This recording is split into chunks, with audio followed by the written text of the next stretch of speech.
अस्सलाम वालेकुम, आदाब दोस्तों। मैं डॉक्टर रज़ीउद्दीन सिद्दीकी, खोज इंडिया में आपका बहुत बहुत इस्तकबाल है, स्वागत है, हार्दिक स्वागत है। हम इस वक्त नागपुर की एक तहसील रामटेक में हैं और रामटेक में एक ऐसे मकाम पर मौजूद हैं जिसे हज़रत सैयद गंजू शाह रहमतुल्लाह अलैह की दरगाह के नाम से जाना जाता है। मैं कैमरामैन को कहूँगा कि वो दिखाए ये शानदार रोज़ा जो आपके सामने दिखाई देता है। दरअसल दोस्तों, ये रोज़ा हज़रत सैयद गंजू शाह रहमतुल्लाह अलैह का रोज़ा है। बहुत ही ऐतिहासिक रोज़ा है, बहुत ही खूबसूरत ये मकबरा बना हुआ है और इसके बगल में एक शानदार बहुत कदीमी मस्जिद है। आप इस मस्जिद को देखें, ये मस्जिद कितनी शानदार दिखाई देती है। आप ये भी कह सकते हैं कि नागपुर ज़िले में, इलाका विदर्भ में शायद ही इतनी छोटी कोई मस्जिद होगी। ये बहुत शानदार है, लेकिन गुंबद को देखिए आप, इसका गुंबद कितना शान का है। हमने देखा है एक चीज़ कि रामटेक तहसील में इसके पहले हमने हज़रत कासिम शाह के रोज़े के बारे में आपको दिखाया था। वहाँ पर जो मस्जिद थी उसका भी गुंबद बिल्कुल इसी तरीके का था जिस तरीके का इस मस्जिद का गुंबद है। और इस मज़ार शरीफ के गुंबद को आप देखिए, ये कितना शानदार है। इसमें देखिए एक बड़ा गुंबद है, उसके ऊपर उसके अगल बगल कई छोटे छोटे गुंबद। आपको मैं दिखाना चाहूँगा कि आप देखिए इस मज़ार को, ये बहुत कदीम है। हम बात करेंगे इस मज़ार के हवाले से इस जगह की देखरेख करने वाले डॉक्टर अब्दुल कलाम साहब से, जो यहाँ के खातिम भी हैं, यहाँ रामटेक के रहने वाले हैं, काफ़ी सालों से इस जगह की वो खिदमत कर रहे हैं। अस्सलाम वालेकुम। बहुत बहुत इस्तकबाल है आपका खोज इंडिया में। आप बताएं इस मज़ार के हवाले से कुछ। इस मज़ार के हवाले से कुछ तारीफ तो नहीं की जा सकती, लेकिन जो भी हजरत है बहुत पहुंची हस्ती है और कई ज़माने से है। अच्छा। और इनका तो बहुत ही अजीब व गरीब मकाम है, इसमें कोई शक नहीं। अच्छा, कितनी पुरानी ये मज़ार? ये कम से कम 750-800 साल पुरानी मज़ार है। अब्दुल कलाम साहब का कहना है कि ये मज़ार जो है 700 से 750 साल पुरानी है। दरअसल दोस्तों, हम अगर इसके कंस्ट्रक्शन स्टाइल की बात करें, कलाम साहब आप हमको दिखाइए ये मज़ार को चारों तरफ से किस तरीके से ये बनी हुई। ये पूरी पत्थर से बनी हुई है। ये पूरी पत्थर से बनी हुई पूरी पत्थर। अच्छा, इसके ऊपर ये जो पेंट किया गया है, जी। यहाँ पर हम लोग एक चीज देख रहे हैं कि यहाँ 2 मोर बने हुए दिखाई देते हैं। वो सब काफी सालों से वैसी की वैसी रखी हुई है। अच्छा। हमने उसको छेड़ा है ना कुछ भी नहीं। जी हाँ, ये 2 मोर जो दिखाई देते हैं। जी। और यहाँ पर देखिए ये पत्थरों में ही बेल बूटे डिजाइन पत्तियां बनाने की कोशिश की गई है, जिसके ऊपर फिलहाल पेंट कर दिया गया है। ये बहुत छोटा दरवाजा है, जिस तरीके से कदीम मज़ारों में दरवाजे हुआ करते हैं। एक दरवाजा इस तरफ है और एक दरवाजा उस तरफ है। मैं कहूँगा कैमरामैन को कि पहले इस तरफ से बाहर दिखाए, बाहर दिखाए। ये देखिए इसमें कितने मीनार होंगे ऊपर, कभी आपने गिनने की कोशिश की है क्या? 4 मीनार तो इस तरफ नजर आते हैं, 4 मीनार इस तरफ नजर आते हैं और इस तरफ देखें तो 2 बड़े मीनार हैं, 3 मीनार इस तरफ हैं। ये देखिए बहुत खूबसूरत मीनार इधर भी है। और ये पूरा की पूरा कंस्ट्रक्शन जो है पत्थरों से किया गया है। पत्थरों की बड़ी बड़ी सिल्लियों को खड़े करके इसके मीनार तैयार किए गए हैं और बहुत शानदार इसका गुंबद है। हजरत गंजू शाह रहमतुल्लाह अलैह का मज़ार है। इस मज़ार को देखने के बाद ऐसा महसूस होता है कि वाकई कई सदियों पुरानी हो सकती है, जैसे रामटेक में दूसरी मज़ारें हैं। ये देख, अच्छा ये रीठे का पेड़ है, बहुत पुराना है। ये रीठे का पेड़ जो है, जी रीठे का पेड़, ये इसके बारे में कहा जाता है कि बहुत पुराना। ये देखिए कैमरामैन को कहूंगा कि दिखाए रीठा। ये देखिए कुछ फल यहाँ पर लग रहे हैं।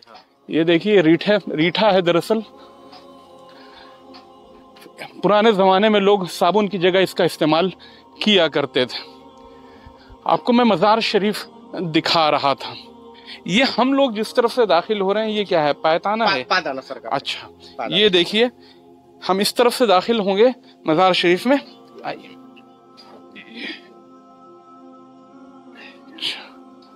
ये देखिए, दरअसल अंदरूनी बनावट जो है गुंबद की वो बिल्कुल अलग है और ऊपर का हिस्सा बिल्कुल अलग है। आप देखिए बिल्कुल एकदम कासिम शाह में जिस तरीके से गुंबद है उसी तरीके से दिखाई देता है। आइए चलते हैं, मस्जिद को भी देखने की कोशिश करेंगे।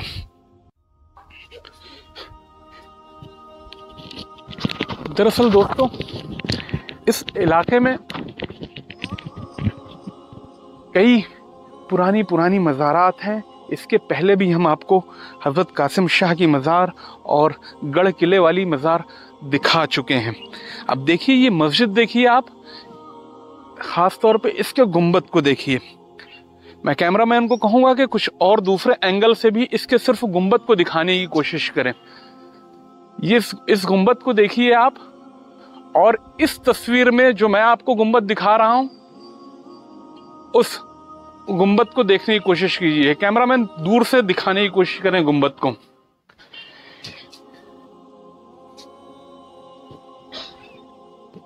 इस गुंबद की स्टाइल को देखिए, ये जिस तरीके का गुंबद है, दरअसल अगर हम इतिहास में जाएं तो 1290 के आसपास, दरअसल दोस्तों 1290 के आसपास इस तरीके के गुंबद उत्तर भारत में हमको दिखाई देते हैं। खास तौर पर अगर हम अलाउद्दीन खिलजी के पीरो मुर्शद की बात करें, जिन्हें हजरत अब्दाल शाह या कड़क शाह अब्दाल के नाम से जाना जाता है, उनके मज़ार के गुंबद को और इस मस्जिद के गुंबद को अगर हम कंपेयर करें, कैमरामैन को कहूँगा कि गुंबद के ऊपर वो लगातार कैमरा रखें।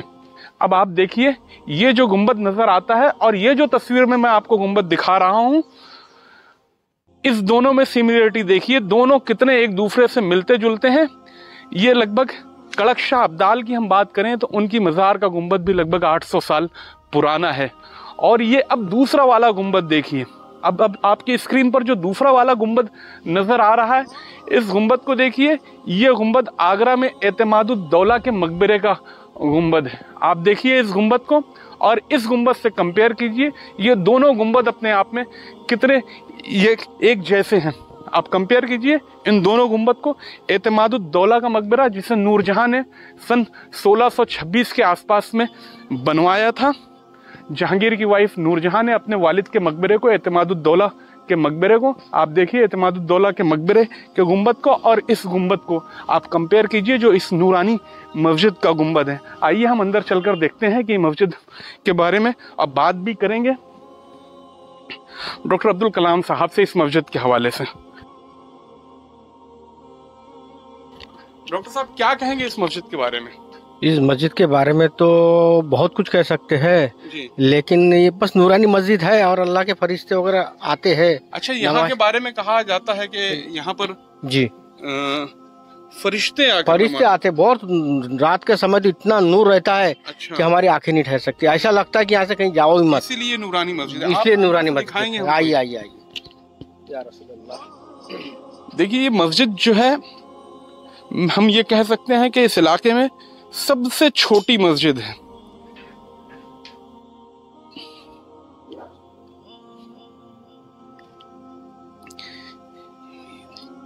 ये देखिए बहुत ही छोटी और शानदार मस्जिद है।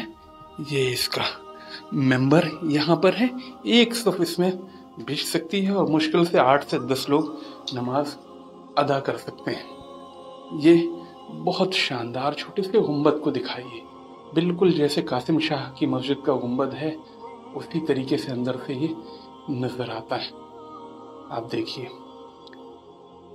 हजरत गंजू शाह रहमतुल्लाह अलैह की दरगाह के पास बाल हुआ था यहाँ पे, जब बिजली कड़की थी इतना जोर से हुआ था कि पूरा धुआं, लेकिन मस्जिद को कुछ नहीं हुआ। अच्छा, बिजली इसके ऊपर, बिजली इस पर से गिरी थी। ये रमजान के शरीफ के महीने में, इसी साल रमजान में इसके ऊपर बिजली गिर गई। बहुत तड़प से मस्जिद पूरा टुकड़े जाके हर चीज के। इस मस्जिद का भी कंस्ट्रक्शन स्टाइल ये बताता है बहुत पुरानी मस्जिद है, चूने से बनी मस्जिद है। आप देखिए ये बहुत शानदार है अपने आप में इसका कंस्ट्रक्शन। अभी तक हम आपको दिखाने की कोशिश कर रहे थे नागपुर की तहसील रामटेक में एक मज़ार मुबारक जिसे हज़रत सैयद गंजू शाह रहमतुल्लाह अलैह का मज़ार कहा जाता है, और उसके बगल वाली ये नूरानी ऐतिहासिक मस्जिद जो लगभग 700 से 800 साल पुरानी हो सकती है। लेकिन इतिहास के झरोके में अगर हम जाएं तो क्या वाकई 700 साल पहले यहाँ पर आबादियाँ थीं? क्या ये वाकई 700 साल पहले बनाई गई होगी? हम खोज इंडिया का ऐसा मानना है कि राजा बख्त बुलंद शाह के ज़माने में जब इस इलाके में मुसलमानों की आमद हुई, लेकिन स्थानीय लोगों का कहना है कि उसके भी बहुत पहले मुसलमानों की आमद इस इलाके में हो चुकी थी। जी हाँ दोस्तों, अगर हम इतिहास में जाएं तो अलाउद्दीन खिलजी जब देवगिरी को लूटकर इस इलाके से गुजरता है तो एक तो वाकया वो हो सकता है कि जब मुसलमानों की आमद इस इलाके में हुई होगी, और दूसरी बात अगर हम इतिहास के पन्नों को उल्टें तो शाह-उद-दौला-रहमान गाजी की बात करना बहुत ज़रूरी है, जो विदर्भ के इलाके बरार में, ख़ास तौर पे बरार के इलाके अचलपुर में आए थे। हो सकता है उसी ज़माने में अल्लाह वाले इस इलाके में भी आकर आबाद हुए होंगे और उन्होंने दीन की तबलीग शुरू की गई होगी, क्योंकि स्थानीय लोगों का मानना है कि ये दरबार और ये मस्जिद लगभग 700 से 800 साल पुरानी हो सकती है। मैं डॉक्टर रज़ीउद्दीन सिद्दीकी, ऐतिहासिक हज़रत गंजू शाह दरगाह, रामटेक, नागपुर।